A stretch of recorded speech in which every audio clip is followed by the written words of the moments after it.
to give you 5 quick items to make sure that you get the maximum result. Real simple. I'm going to do it real quick because we got to finish.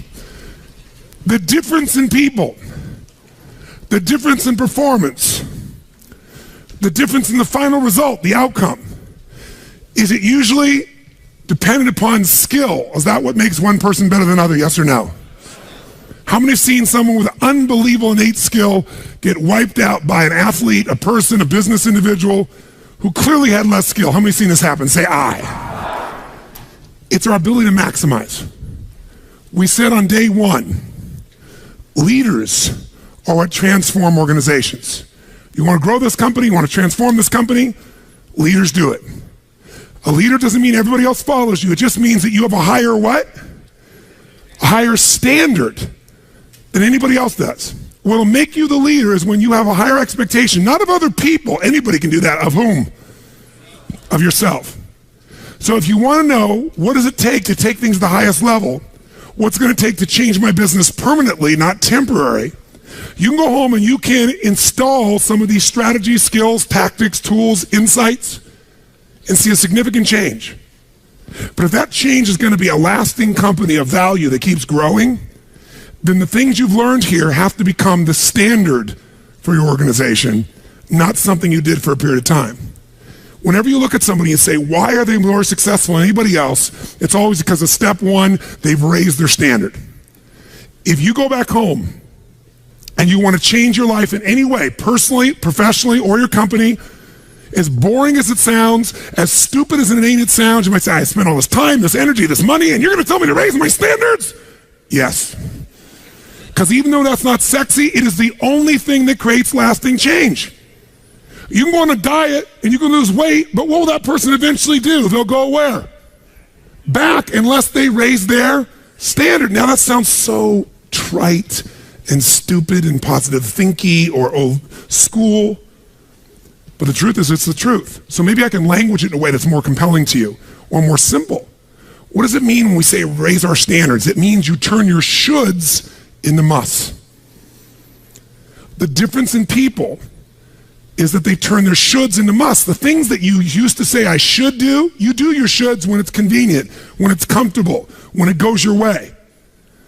But when something is a must, not to other people, but a must to you, do you find the way to get it done, yes or no? Yes. So the difference in people is what's their must, or another word for that is what's their standard. Every person in this room right now, our bodies are a reflection of our physical standards. They are not a reflection of our desires. Most people have a desire for more energy or a better body or a stronger body or a more fit body. We don't get our goals, we get our musts. The ones that are the musts become how you are. And guess what? It shows up in your rituals. When it's a must, you have different rituals, different things you do consistently when you must have your body a certain way than you should or you'd like to or you ought to. How many follow what I'm talking about here? Say I. So whether we want it or not, the only way to change your body long term is change what the must is for you. Now, I'm not telling you what it should be. Who the hell am I? I'm just saying maybe it's time for you to take a look. Because many times you set the standard a long time ago, or you lost the standard completely because most of us base our standards by our environment. Who you spend time with is who you tend to become. So if everybody around you is gaining a little weight, or everybody around you is, constantly tired, after a while, even if you had high energy, you don't want to make fun of them or tease them or make them feel bad. So gradually, subconsciously, you lower your own standard just a little bit. And that little bit is that old metaphor, overused but true. You take a frog and put him in boiling water, what's it going to do? Jump right out. But if you put him in and turn the water up real slowly, over time, it'll boil to death. That's most people's lives, isn't it? And it's usually because you haven't remembered the power of who you spend time with. Who you spend time with is who you become. So one of the things that's great about this 5 days is you found people from all over the world who are all absolutely committed to go day and night, night and day, literally, sometimes with food, sometimes without, but whose standard was, I am here to maximize who I am, what I'm about, what I'm going to take home, what I'm going to create. That raises your game. Remember, play against somebody you're better than, your skills are going to go down. Play against somebody better than you, just to stay on the court, the game has to go up. Want to change your life? Raise your standard. Want to raise your standard the most? Get around where it's better. Surround yourself with people playing the game much higher than you are. So just to be around them, your game has to rise. That's part of what we try to do. When we come into a company, we create that by raising the standard amongst them. Or you got to do it by yourself, but you got to do it. How many agree with me on this? Say aye. And it starts with whom? Tony, I appreciate the compliment, but he said, I think one of my advantages is most people skate to where the puck is, and I skate to where the puck is going. The power of what? Anticipation. He knows the pattern. With Jordan, his standard was, I asked him, he said, Tony, everybody, I said, what makes you the best? Is it natural ability? Is it talent? Is it skill? Is it God-given? Is it strategy? What is it? He said, Tony, I think I can say this to you without it sounding like hyperbole. He said, I have got unbelievable natural skills. But he said, study my history and you'll know why I am who I am. I did not make the high school varsity team when I was a sophomore in school. High school, I got cut. He said, I had a lot of natural talent, but the greatest gift of my life was a coach who said, you're not on the team. And I looked at him, I laughed at him. I said, you got to put me on the team. I'm the most talented guy out there. He said, no, you're not. He said, you have a lot of natural talent, but you have no heart, no absolute commitment, no real drive. You're not on my team. And it just crushed him. And finally he negotiated and he said, look, you want to be on my team next year? Simple. Meet me every morning before school for a one-on-one practice and I'll take this raw talent and I'll teach you discipline. I'll show you how to raise your standard. And if you show up the whole year, I'll guarantee you a spot next year. And if you don't, probably the same outcome's going to happen when you try out next year. He couldn't believe it. And guess what? Most people don't know. Michael Jordan got up every morning and drilled and drilled and drilled and didn't get to be on the team. And next year he was on the team and he was not only good, he was great. Guess when his career exploded? When he lost again championship to Detroit. And he was on the bus. He said he was crying in the back of the bus, physically crying, pissed off at all the other players that they hadn't done their job. And something inside of him snapped and realized, crying, whining, blaming everybody else is not the problem. I need to raise because he realized that's what did it for him originally. And you know what he did that year? He lifted weights like never in his entire life. He decided he was going to dominate every person, every floor, every place, every spot in the country. He's going to be stronger than anybody. He practiced like he'd never practiced in his life. And oh, by the way, he won how many NBA championships? How many in a row? 3. Retired, came back and won how many in a row? 3. Never anybody in history would even dream of such a thing, especially after retirement. That's the power of raising your standard. But guess who he competes with? Michael told me one time, he goes, Tony, if I competed with other people, I wouldn't be who I am. He said, my competition is with the best I can be. They're trying to compete with me. That's why I beat them. Because they're competing with where I am. But I'm competing with where I can be. Think about that mindset. Think how your life would be different if you raised the standard of what you expected from yourself, not your people, yourself, to that level, how things could shift. It's all about changing your shoulds to musts. It's all about going back and saying, this is how it's going to be. It's like when Gary Vee was here and guys were saying, man, I'm working so hard, man. I work from 9 to 6. He goes, yeah, what are you doing from 8 to 2? 8 p.m. to 2 a.m. That's when you master your craft. I always say to people, it's what you practice in private that you'll be rewarded for in public. People say, oh my God, you have this great ability, this great skill. They didn't see all the hours. This class, this course, I know tons of this stuff like the back of my hand. But if you talk to my team who's exhausted, they'll tell you we're up to 4 a.m. almost every night. To be able to figure out how to provide for you a life cycle and get it to be real so you can think about Nike and give you accurate information about when did they really get to young adult, when they fall down. We had to make phone calls, read financials, do all kinds of stuff. We did all that stuff. We were doing all these things, and we accomplished so much, and I figured out how to make it even better. That level of commitment is what makes you great at what you do and gives you that little edge that makes you stand out from everybody else. And that standing out is what makes somebody absolutely own an industry or brand themselves like nobody else in the world. That process is what this is about. Raise your standard. When you got to go home, you got to say, where are we going to raise the standard? What am I going to take that's been my should and make it absolute must? Where are we going to do that as a team and how are we going to pull it off? Now, who here has ever, by the way, your income right now is a result of your standards as well. It's not the industry and it's not the economy. Who here is making more money today than you made 10 years ago? Let me see your hands. How many feel like it's not enough today? Let me see your hands. And how could that be? Real estate's so cheap now. Computers are cheaper than they were then. You get so much more for your money. Because once you achieve a level, who knows what happens? You close the gap, you create a new gap. That's because that's what makes us grow. Who's willing to go back to where you were 10 years ago? Not many. Some of you would be, because it's gotten worse in the last 10 years for you. But the majority, there's no way. See, once you're fortunate enough, if you don't like cleaning house, once you're fortunate enough to have somebody clean your toilets, you will not be doing that again, unless you like that. You'll find somebody who loves cleaning toilets and you will pay them handsomely. Because now to go back and do that, once you've had the privilege of not having to do that, it's a different game. It's a gross metaphor, but who gets what I'm talking about here? Say I. Once you have a must, you find a way to get to it. Every one of you in this room is earning what you must earn, not a dime more. Don't get me wrong, you might have big goals, big desires, but it's not a must for you. Because even when the economy crunches, if it's a must, you will find the way. How many agree with me on this? Say I. See, when it was a must for me to get at one level, I did. I remember it was a must for me to finally make $1 million a year. I had my son Jarek going to be born. I swore I would never have a child unless I was financially set, and I wasn't financially set, and he was on his way. I went from $38,000 a year to making $1 million a year in the next 12 months. That was all BS. In my head, I thought all my growing up, all the pain was because my parents fought because there was no money. They would have fought anyway. Because I believed that, though. I raised the standard, made it happen. And then I made $1 million a year for 7 straight years. Even though I built 5 more companies, even though I was helping more people, I made the same amount of money. Guess why? That was my must. At some level above that, seemed greedy. Now, it wasn't like I had this incredible lifestyle. I owned a magical home. I had this place called the Del Mar Castle overlooking the ocean in Del Mar, California.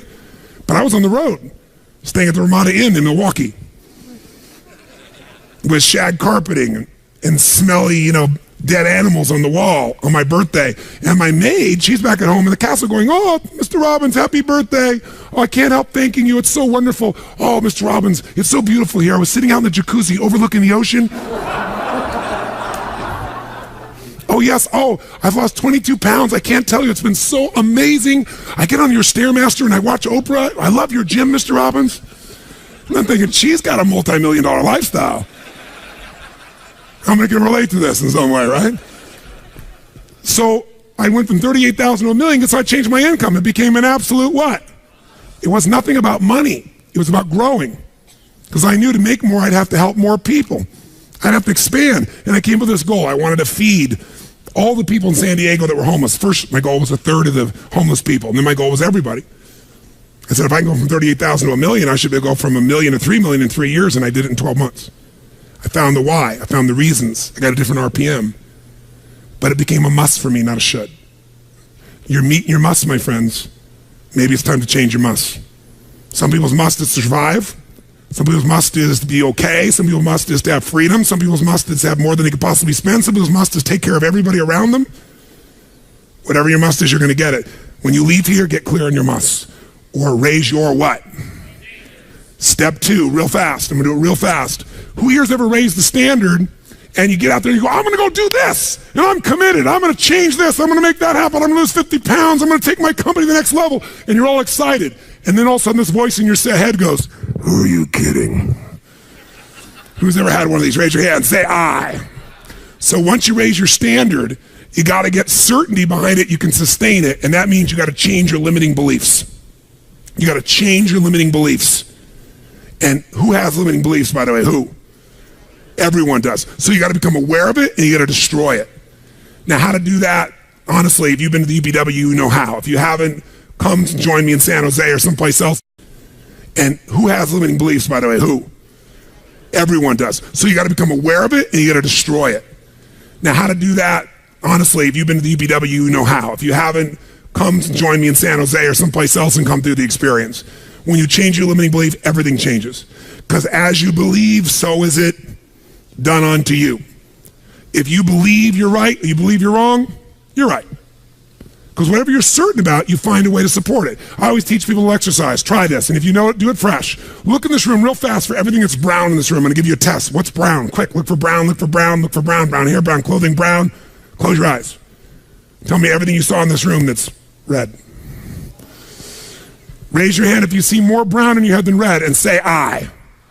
Open your eyes. Now look for red. Look for red. Look for red. Look for red. Look for red. Look for red. Look everywhere for red. Look for red. Raise your hand if you found more red this time. Raise your hand. Say I. Why? Because you're looking for it. Because whatever you focus on, you'll find. In fact, you'll find stuff that's not there. How many saw beige, called it brown just to feel successful? How many saw burgundy, called it red just to feel successful?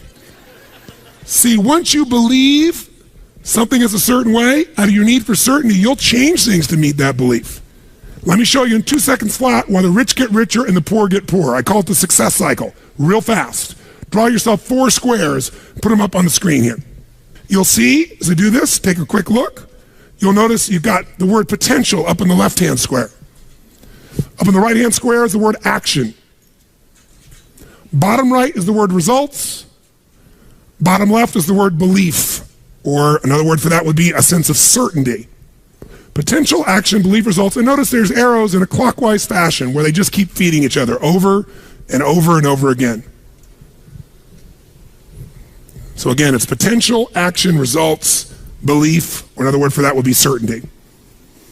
Now, did you ever notice how rich people tend to get richer and poor people to get poorer? And I don't just mean rich in financial terms. I mean people that are rich emotionally. Do you ever notice how happy people tend to get happier? And depressed people tend to get more depressed? How many found this to be true? Say I. It's because the power of momentum and what I'm about to show you. So let me show you something here. What's the potential of any human being? You tell me, quick. Unlimited. Do most people's results reflect that true potential? Yes or no? No way. Why? Because most people aren't taking enough what? But is it possible to take a lot of action and still get lousy results? What if you got a salesman that works for you and they walk out and they knock on 100 doors and they say, you wouldn't want to buy anything from me, would you? Or they don't say that verbally, but they say it non-verbally. Is that going to affect their results? Yes or no? So it's not enough even to take enough action, because when we believe it's not going to work or we're uncertain, does that affect how much of our potential we tap? Yes or no? See, if you don't think it's going to work, you're not going to put out a bunch of your energy when you think it's going to fail. And by the way, when you're not sure, you tap little potential. Do you take little or a lot of action? When you're not sure, when you think it's not going to work, do you take massive action or little action? Now, when you take little potential with little action, what kind of results do you get? Little lousy results. And when you get lousy results, what does that do to your belief? You go, see, I told you it wasn't going to work. Told you it was a waste of time. And then, by the way, when you have less belief, how much more potential do you take? More or less? If it's possible, you tap less potential, more or less action. Less. And what happens to your results? They get even what? And now they got worse results. What does that do to your belief? And by the way, now you see the current economy. Isn't it true? Everybody out there is going, oh my God, the results are so bad, it's going to get worse in the future, so I better pull in my horns, there's less potential, so I'm not going to push as hard. I'm not going to take much action. Oh my God, I'm getting lousy results with little potential action. Oh my God, it's going to get worse. That's what creates a recession, depression, whatever you want to call it. How do you change that? By the way, can it work the opposite direction? What would happen if something inside you gave you so much certainty inside of you that you felt absolutely certain that recession was your friend, that the worst economy for you was the greatest time on earth, that all you had to do was manage your state and apply your fundamentals and immerse, stay coached so you don't get off target, keep taking action, and you could own your business and you go to other people's businesses? How many believe that, by the way, now? Say I. When you have that kind of certainty, are you going to use more of your potential when you go home or less? Which one, my friends? Are you going to take less or more action? When you are certain and you use lots of your potential with massive action, what kind of results do you get? Massive action gets massive results. What kind of belief do you get now when you get better results? You go home, you use your core story. You go home and you take one of these techniques, you get a different response. You go home and you stimulate a new source of profit or income. You go home and you add a service. You go home and do anything. And it works. Your brain goes, yeah, it works. Now, by the way, at Home X, we went in there. Thank God we went in there, because they took our stuff and it looked like it wasn't working. Do you remember that? Yes. Because some people there didn't want the change to happen. So we had to dig in and find out it was working. We knew you can't take action. You can't sow that seed and reap nothing. So we uncovered what was really going on. You're going to have to watch for the same thing. depending upon the size of your organization. But bottom line, when you get great results, belief gets stronger. Now you're totally certain. Are you going to use more or less potential, my friends? Which one? More. You're going to take even more what? Going to even greater what? Even more certainty. And now what happens to your business? Boom, boom, boom, boom, boom, boom, boom. And now you have a different momentum. And so your economy does not have to reflect the economy. You get to create your economy. You get to decide whether you freeze to death or ski or snowboard. It's winter, but you can have the best time of your life. It could be a sunny, beautiful, magical time. But what you got to do is you got to manage this process. In order to do it, you got to change your limiting beliefs. And this week has been about doing that by giving you so many tools and examples that you'd be immersed. But I promise you, when you go home, all this is going to be tested. A, because all the stuff that's waiting for you after being gone for 5 days. B, all the people there you work with, their limiting beliefs, whether you have one employee or two because you're an army of 1 or 2 people, or whether you got 10,000. And so you have to be able to implement. This, by the way, is, I'm not here to sell you, bring us in if we can help. Do you think we could help? Yes or no? Yes or no? Bring us in and we'll do it. Or get your team together and find a way to make sure this momentum goes in the right direction. Make sense? This is the must. If you have this high standard, but you don't really believe because the momentum's in the wrong direction, having the tools will be worthless. That's where certainty, that's where everything else we teach, that's what I do in my events, that's where you guys have been there before, that's what you got to bring to the table. What are the 5 keys for integrating this? Number 1, you got to go home and raise your what? Come on, guys, raise your what? Which means turn your shoulds into. Step number 2, you got to go out and change your limiting what? Find anything that's limited you and destroy it. What's the fastest way to destroy it? You can do it very quickly by producing the results in your mind over and over again. Or, why do you think I get people to walk on fire? Because they think it's impossible. When they walk in this fire, mentally you might say, oh, I can do it. But when they get in front of that fire and it's 2,000 degrees burning hot coals, it gets their full attention. And suddenly they have a state change. And when you get yourself in a state where you can storm through fire, it's not about fire walking. The state you're in to get yourself to walk across fire is the metaphor for anything that used to stop you, the fire of your life. And by the way, when you cross fire and you're on the other side doing something you once thought was difficult or impossible, it's that easy, your brain goes, what else can I do that I thought was impossible? It's unbelievable. It's not intellectual, it's emotional. Plus, after fire walking, cold calling is not a problem. You get the idea, ladies and gentlemen? All right? So what we're really talking about here is changing your beliefs. Now, here's the 3rd key. If you're going to get maximum results, you got to model what works. We brought you for 5 days and nights here, models of what works. Go back and get them. Now, here's where the challenge is. How many got tons to do in your normal list of things to do when you go home? How many got a lot to do? Say aye. How many have a lot of outcomes you got to go after? Say aye. How many have the same amount of time you had before? Say aye. So in your business, if you need something to get done, you get it done because it's an absolute what? Or you hire someone to get it done. Hire us, hire someone else, get somebody inside. But are these things you're going home with musts or shoulds? Which one? Do whatever it takes. You say, I don't have the money. You don't have the money not to. Forget us. Hire somebody as an individual who knows what they're doing and put them in there. Leverage yourself. The only way you're going to get the game bigger is by taking a little bit of what, my friends? Risk. But that means get yourself some resources. Be resourceful enough to get the resources. What's great about this? What is this opening? What is this creating? What's possible? What have I not seen? This is going to make me see. What have I learned from this? What can I learn from this? What am I willing to do to still have it the way I want it? That's the 4th step. You intensify, and you innovate. And then there's the final 5th step. And that 5th step's really simple, my friends. And that is step up and give. Step up and give more than anyone else could possibly expect. The ultimate transformation happens when you stop trying to get and you start to give. Whenever you're at your best, you're giving. I remember so vividly driving in my car, my Volkswagen Bug, and I was struggling, and I was 19 years old. I was driving on a freeway in San Gabriel Valley, the 210 freeway, I'll never forget. And it's midnight, and I'm frustrated, and I felt like I tried everything, and I had these big hits, like the one you just saw, and nothing was going my way. and I was frustrated, and I kept thinking, how come I'm not getting what I want? And all of a sudden, it just hit me on the freeway. I pulled over the side. It was almost midnight. No cars really around. Grabbed my journal and I wrote, and I still have the journal to this day from when I was 19 years old, full page, and I wrote, the secret to living is giving. And I realized why I wasn't doing well. Because I all focused about what I wasn't getting. I was not focused on what I was not giving. And the whole game changed.